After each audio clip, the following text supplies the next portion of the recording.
Modern concrete has one major structural weakness. It degrades with water, weakens over time, and usually begins to fail after just 50 years.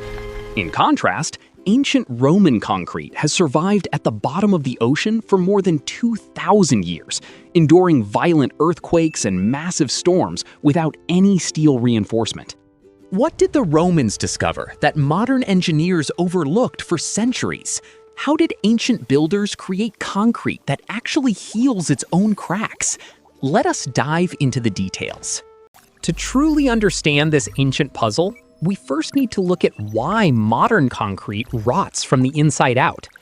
Today, builders use Portland cement because it dries fast and holds heavy weight right away. But this modern mix has a hidden flaw that causes buildings and bridges to break down much sooner than we expect. Concrete is great at holding weight, but it easily snaps if it bends or shakes. Because of this, modern builders place long steel bars inside the concrete to act as an internal metal skeleton. This combination is called reinforced concrete, and almost every modern building relies on it to stay strong. However, concrete is not completely solid. It is full of microscopic holes that slowly absorb water and air from the environment. When water reaches that internal steel skeleton, the metal begins to rust. As steel rusts, it swells up to 6 times its original size, pushing outward with massive force and cracking the concrete apart in less than 50 years. Now, look at the famous Pantheon in Rome, built nearly 2,000 years ago. It has the largest unreinforced concrete dome on the planet. Unreinforced simply means there is zero steel, zero iron, and no metal skeleton inside it at all. The entire structure is made purely of stone and concrete. For 20 centuries, this massive dome has stood tall through violent earthquakes and heavy storms. Even without a single metal rod to hold it together, its 4,500-ton ceiling has never cracked or collapsed, and it never needed modern repairs to survive. While our billion-dollar modern bridges begin falling apart after just a few decades, Rome's unreinforced concrete still refuses to break. How did ancient builders make simple stone and ash outlast all of our modern technology? To find out, we have to look at the strange volcanic ingredients in their original recipe. To uncover the mystery behind Roman concrete, we have to travel straight to the shadows of an active volcano. While modern builders buy standardized powdered cement from factories, Roman builders gathered a special reddish volcanic ash from the hills near Mount Vesuvius, an ingredient we now call pozzolana. The Romans combined this reactive volcanic ash with lime, which was made by burning limestone at extreme heat, and added heavy chunks of volcanic rock. When they mixed this blend with water, it did not just dry out like simple mud. It sparked a powerful chemical reaction that locked the rocks into an artificial stone. Under normal conditions, salty seawater is the ultimate enemy of modern engineering. If you submerge modern concrete in the ocean, the salt penetrates the microscopic pores, dissolves the internal chemical glue, and eats away at the structure until it falls apart. But Roman engineers did something that completely shocks modern builders. They poured their wet volcanic mixture directly into the open ocean to build massive harbors, breakwaters, and seawalls. Instead of washing away the soft mortar, the seawater became a vital part of the construction process. Over decades and centuries, the salty water circulating through the submerged concrete slowly dissolved parts of the volcanic ash. This created a rich chemical reaction inside the stone, producing brand new mineral bridges that tightly interlocked and filled every microscopic gap. Because of this bizarre reaction, Roman seawalls did not rot. They actually grew denser, harder, and significantly tougher with every single passing century. But beneath the surface of this rock, there was an invisible microscopic shield forming that modern scientists could not explain for thousands of years. When scientists placed samples of Roman marine concrete under modern electron microscopes, they discovered something truly astonishing. Deep inside the ancient mortar, a very rare and extremely tough mineral crystal was quietly growing across every microscopic gap. This rare mineral crystal is called aluminum tobermorite. In nature, it usually forms only deep underground, under intense geothermal heat and volcanic pressure. However, inside Roman concrete, the chemical reaction between volcanic ash and salty seawater allowed these flat, interlocking crystals to grow naturally over hundreds of years, weaving an invisible microscopic armor that stops cracks from spreading. Yet this crystal armor was only half of the secret. For decades, modern engineers noticed tiny white mineral chunks scattered throughout every piece of Roman concrete. For a long time, experts laughed at these white specks, believing they were simply the result of lazy ancient workers doing a sloppy job mixing the mortar. Recent groundbreaking laboratory tests revealed that these white chunks were not a mistake at all. They were an intentional stroke of genius. Roman builders used a technique called hot mixing, where they combined dry, reactive quicklime with volcanic ash and water at blistering temperatures. This intense boiling reaction created small, brittle pockets of calcium throughout the hardened stone, which scientists call limeclasts. These tiny white pockets sat silently inside the structure for centuries, acting like microscopic first aid kits waiting for damage to occur. The moment an earthquake or water pressure created a tiny fracture inside the concrete, these hidden mineral pockets were ready to spring into action. But how did these simple white specks wake up and actually seal those cracks entirely on their own? To see this ancient superpower in action, imagine a small crack forming inside a Roman bridge. Rainwater slowly enters the crack and hits those hidden white line pockets, quickly dissolving the calcium and turning into a rich mineral liquid. As this calcium-heavy liquid reacts with the air and surrounding rock, it hardens into solid limestone crystals right inside the gap. Within just a couple of weeks, the crack fills itself completely, sealing the concrete shut before water can cause any real structural damage.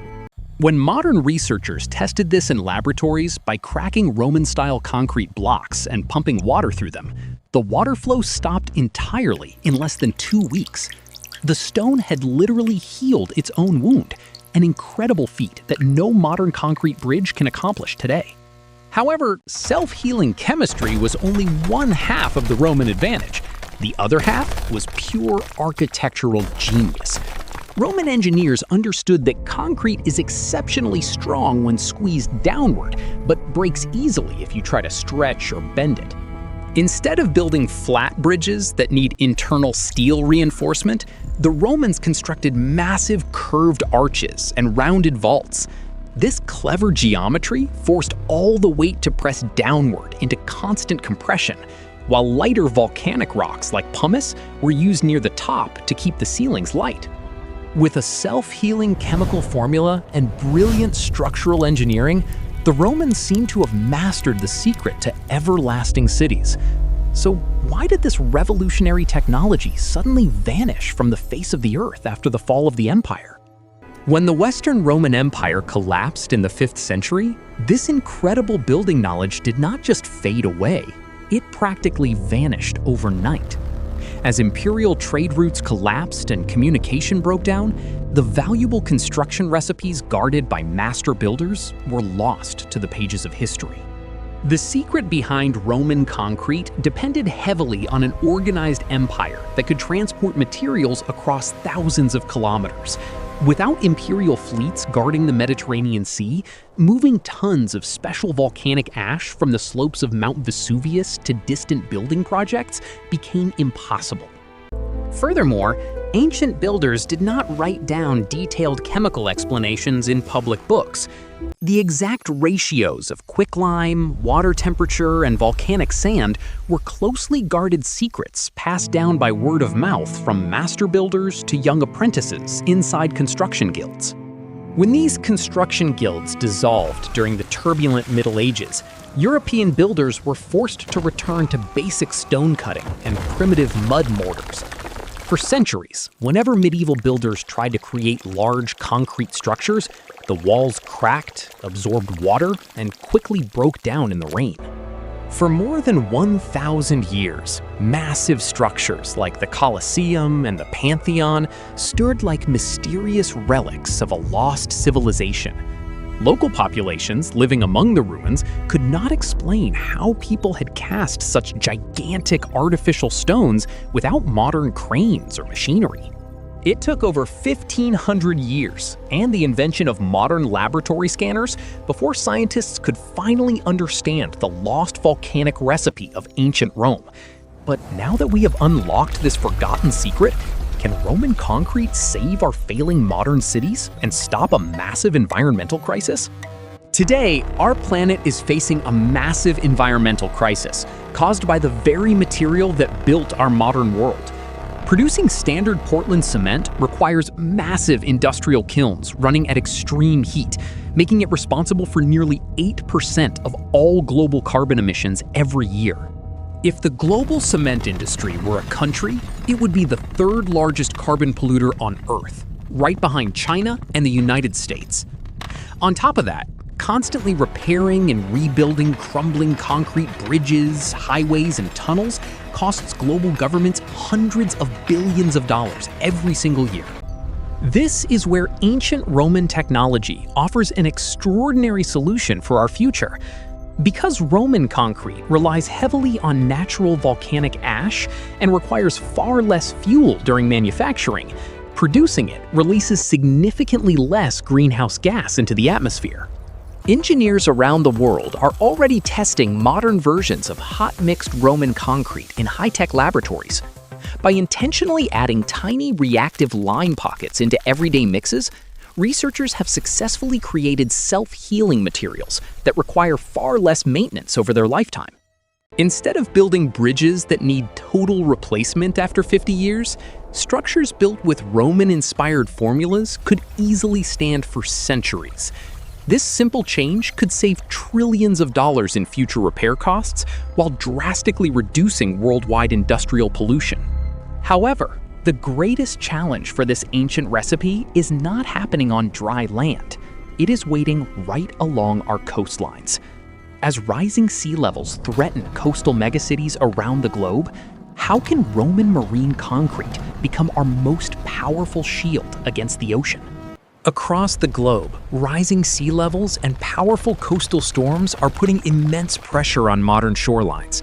Today, governments spend billions building massive concrete seawalls and barrier gates, only to watch them crack and erode from salty ocean waves within just a few decades. This is where ancient Roman marine concrete becomes the ultimate game changer. Instead of slowly breaking down in ocean water, Roman formulas actually use the minerals in seawater to trigger continuous internal reactions, forming natural crystal shields that become stronger with every passing tide. Modern engineers are now applying this ancient knowledge to revolutionary coastal defense projects, from massive ocean dikes and floodgates to underwater foundations for giant offshore wind turbines.